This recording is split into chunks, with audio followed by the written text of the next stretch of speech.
Halo, Kak Abi, apa kabar? Halo, baik. Gini Kak, kami dari panitia mau minta waktu Kak sebentar nih untuk tanya-tanya seputar pengalaman KSN-nya. Mhm. Boleh ya Kak? Oke, boleh, boleh. Nah, menurut Kak Abi, kriteria siswa seperti apa yang diperlukan untuk menang di perlombaan KSN bidang IPS SMP? Oke, jadi kalau misalnya eh, karakter apa ya, atau orang kayak siswa kayak gimana, yang pertama pasti ini berlaku sih untuk semua jenis perlombaan. Pasti orang yang punya sifat pantang menyerah gitu. Dalam artian, kalau misalnya udah punya satu tujuan, orang tuh bakal ngelakuin apapun untuk mencapai tujuannya. Kayak misalnya nggak menyerah belajar kejar materi atau nggak menyerah latihan kayak gitu. Karena dengan punya sifat pantang menyerah itu, di saat kita bosen pasti kita selalu keinget gitu. Kalau misalnya kita ada sesuatu untuk diperjuangkan, jadi kita akan balik lagi dan ngelakuin apa yang seharusnya kita persiapkan. Itu yang pertama. Terus kalau spesifik untuk IPS ya, pasti yang pertama harus rajin baca karena mungkin IPS nih eh, nggak seperti matematika atau IPA yang mungkin oke, ada rumus, seketika udah ngerti rumusnya, formulanya, ya udah itu diikutin. Cuman IPS ini salah satu ilmu yang terus berkembang, jadi teman-teman harus update, harus rajin-rajin baca berita juga mungkin, karena berita apa soalnya itu nggak cuman yang ada di buku gitu. Terus selain itu untuk IPS apalagi ya, teliti sih mungkin, karena soalnya kan hampir semuanya kualitatif. Jadi teman-teman harus teliti nih kalau misalnya ngerjain soal, supaya nggak kejebak sama pilihan-pilihan yang ambigu kayak gitu sih. Oke, berarti emang harus lebih banyak membaca ya Kak ya. Nah, dari Kak Abi, Betul. kira-kira ada nggak apa namanya persiapan khusus masing-masing tingkatannya, misalnya Oke. dari persiapan kota, provinsi, langsung nasional Mm-mm. gitu, kira-kira ada persiapan khususnya? Oke.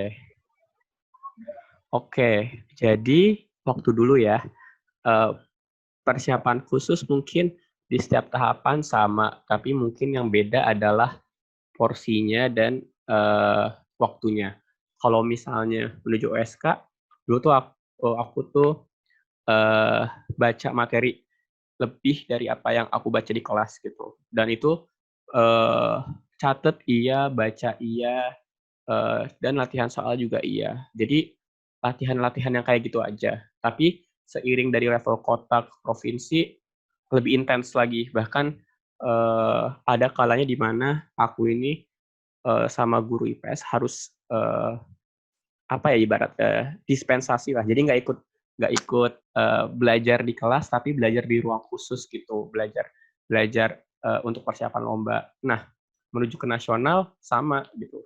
Bahkan bukan dispensasi yang eh, dari jam berapa sampai jam berapa, tapi seharian gitu.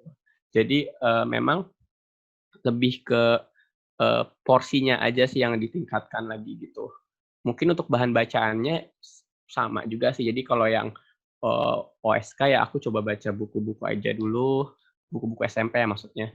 Terus pas OSP kan otomatis buku-buku yang SMP udah dibaca semua. Terus coba-coba baca buku lain untuk pelengkap referensi gitu.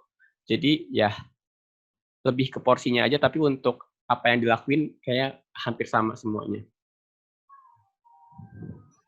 Oke, itu kan pengalaman sebagai peserta ya Kak ya, lumayan menarik Mm-mm. sepertinya. Nah, Kak Abi kan juga sudah berpengalaman nih mengajar ke berbagai daerah, ke Mm-mm. berbagai sekolah gitu ya Kak ya. Bisa Mm-mm. diceritakan nggak, kira-kira ada nggak pengalaman unik yang Kakak miliki ketika selama mengajar di daerah ataupun di berbagai sekolah? Pengalaman Oke, unik. pengalaman unik ya. Oke. Jadi aku tuh orangnya suka banget sama sesuatu yang apa namanya, yang bikin kaget gitu. Kayaknya seru aja ngeliat sesuatu yang bikin kaget, apalagi kalau misalnya sesuatu yang belum pernah aku lihat. Nah, dengan jadi pengajar yang udah keliling ke berbagai tempat di Indonesia, terima kasih juga untuk Pelatos yang udah ngasih kesempatan. Waktu itu aku pernah ngajar ke Riau, dan ini yang bikin aku tuh suka banget ke Riau. Jadi ketika ketika briefing persiapan biasalah mau mulai gitu kan, ada sambutan dari dinas atau sambutan dari apa namanya, dari pemerintah setempat. Mereka itu pakai apa namanya, pantun khas Melayu gitu. Jadi itu sesuatu yang belum pernah aku lihat di Jawa Barat gitu kan, di Depok. Jadi kayak wah seru banget, terus kayak kayak ngerasa kayak kayaknya perlu deh untuk terus pergi ke berbagai tempat untuk melihat keunikan-keunikan lain yang setiap daerah punya. Itu yang pertama.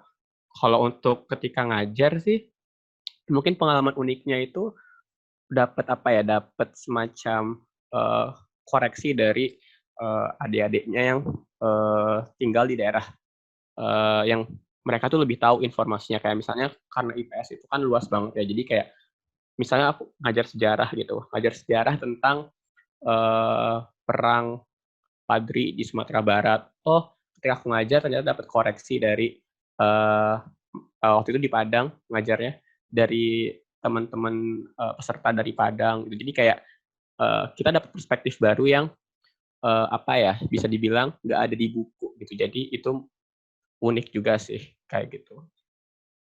Jadi kayak momen pembelajaran baru ketika ngajar ke berbagai tempat. Banyak hal yang menarik ya Kak, banyak hal-hal yang unik yang ya mungkin bisa diceritakan nanti ke junior-juniornya Iya. gitu ya.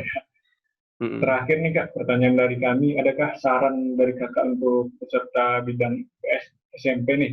Khususnya kan tahun ini perlombaannya diadakan secara online. Kira-kira ada saran-saran nggak dari Kak? Oke. Untuk saran yang pertama, tetap utamain kejujuran ya. Maksudnya karena lombanya ini online, apa namanya, akan selalu ada batasan-batasan dari apa namanya, organisasi yang mengadakan. Jadi kuncinya adalah di teman-teman gitu. Jadi yang pertama utamain kejujuran. Meskipun pemantauannya nggak kayak misalnya lombanya langsung, tapi ingat kalau misalnya kejujuran itu yang pertama gitu. Yang kedua, teman-teman nih berlomba untuk menang gitu kan. Jadi persiapan itu sekarang gitu. Jadi kayak keluarin semuanya sekarang supaya nanti ketika hari H perlombaan semua amunisi itu udah dipegang sehingga apa namanya, siap tempur gitu.